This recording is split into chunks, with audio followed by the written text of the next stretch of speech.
ఈ రైతు భరోసా కేంద్రాలు అనేది మభ్యపెట్టడానికి కోసం ఒక నాలెడ్జ్ సెంటర్ క్రియేట్ చేస్తున్నాం.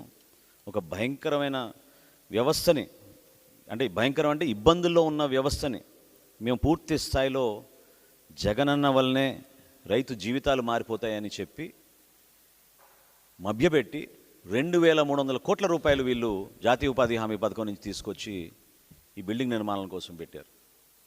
అవి కూడా పూర్తి కాలేదు. వాటి గురించి ఎవరు మాట్లాడడం లేదు. మరి ఆర్థిక శాఖ మంత్రి గారు ఆయన ప్రవేశపెట్టిన బడ్జెట్ అలొకేషన్లు కేవలం 156 కోట్లు. సరైన టైంకి మీరు ఈ రోజుకి అద్దె కట్టలేకపోతున్నారు. సంవత్సరం నుంచి అద్దె కట్టలేదు వీళ్ళకి. ఈ వ్యవస్థని వెంటిలేటర్ మీద నెట్టేసిన ఈ ప్రభుత్వాన్ని నిలదీస్తున్నాం. ఖచ్చితంగా ఇది కేవలం మీ రాజకీయ లబ్ధి కోసం